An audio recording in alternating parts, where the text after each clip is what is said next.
It will be a planet of apes. War for the Planet of the Apes would serve as the final film in the Caesar trilogy, and it would also serve as the final movie under the Fox banner as a solo entity. This was directed once again by Matt Reeves, and it starred Andy Serkis, Woody Harrelson, and Steve Zahn, among many others. And it tells the story of Caesar, who is just, for the love of everything, trying to maintain some level of peace for his people. However, he is being hunted by a human militia known as the Alpha Omega Militia. The militia is led by a man known as the Colonel, played by Woody Harrelson, who basically has no time for apes and basically sees this fight as the mano-a-mano battle for survival. It's humans versus apes, two enter, one leave, Mad Max style.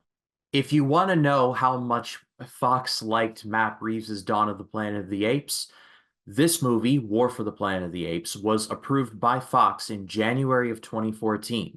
For context, Dawn of the Planet of the Apes didn't come out until July of the same year. So Fox was definitely planning ahead with this one. War was actually supposed to be called War of the Planet of the Apes and was supposed to release in July of 2016. However, Fox decided to give Matt Reeves and his screenwriters a little bit more time to breathe, and so the release date was pushed from July of 2016 to July of 2017, so about a year.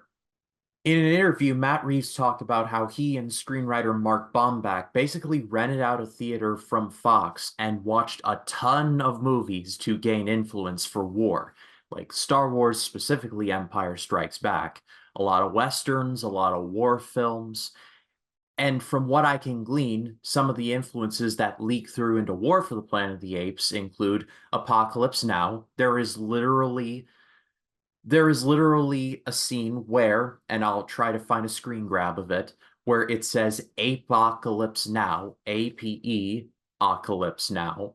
And it also doesn't help things that the Colonel, played by Woody Harrelson, is bald and has a very suspicious speech pattern to that of Marlon Brando from Apocalypse Now. I'm not complaining or anything, I'm just saying that if they had to pull from anything, they pulled from some good sources. Also, a particularly curious note, there is a subplot in which the Alpha Omega Militia has some apes doing bidding for them, and they are referred to as donkeys. That is a reference from, of all things, Donkey Kong.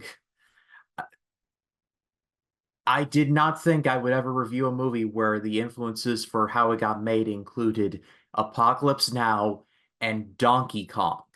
One of these things is not like the other. Rise of the Planet of the Apes was excellent. Dawn of the Planet of the Apes was somehow even better. So even if War was just a step down from that in terms of quality, it would cap off one hell of a trilogy. And having rewatched it for this review, low-key, this is one of my favorite trilogies now, this being the Caesar trilogy.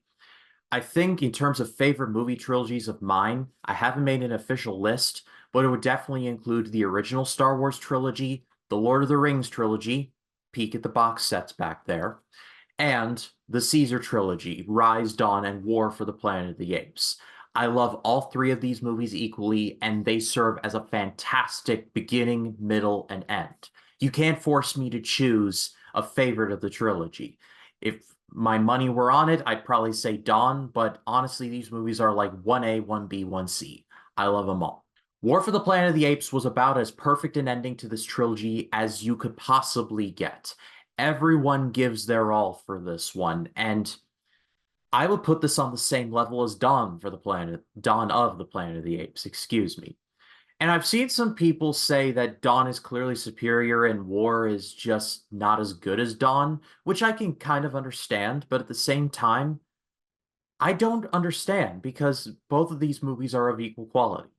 Predictably, Andy Serkis is great as Caesar, but he's given a little bit more to do in this one, like a little more to do from Dawn. He goes through a lot emotionally in this movie, not just with some of the losses he takes, but also with just what he is burdened with. There's a great scene where Koba, who he kills in Dawn of the Planet of the Apes, returns to him in a hallucination. They got Toby Kebbell to come back for it, and it was very well done. Caesar ends up losing his wife Cornelia and his oldest son Blue Eyes. However, Cornelius, his youngest son, does in fact survive in a very heartbreaking scene. And I know the Planet of the Apes timeline, just play the clip. It just raises too many questions. But clearly Reeves was onto something in trying to do the whole full circle thing of it all connecting even loosely, because Caesar's son is literally named Cornelius, and the Alpha Omega Militia has a logo very similar to that of the one that we see in Beneath the Planet of the Apes. It could be a hell of a coincidence, or that was done on purpose. My money's on the latter. Maurice and Rocket were also really good, and they're given more to do.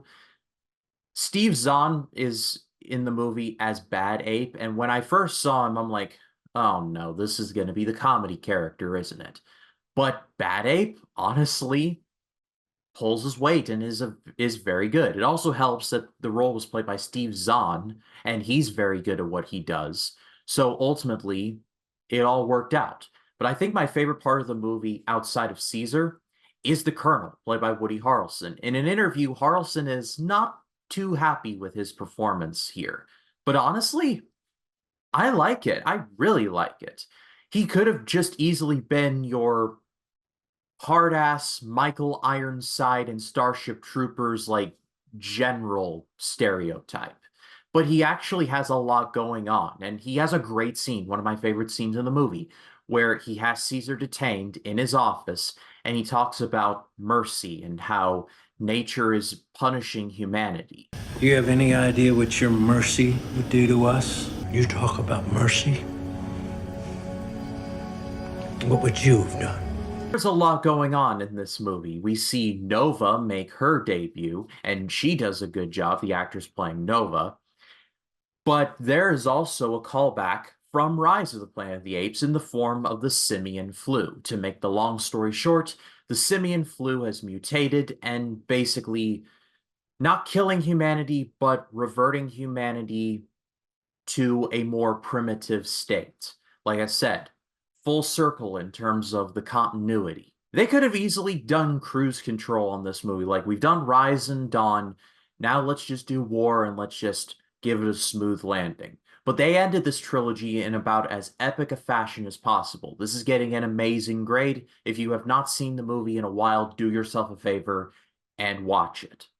I'm excited for Kingdom of the Planet of the Apes. However, I am afraid that it's not going to live up to the Caesar trilogy, but very few things do.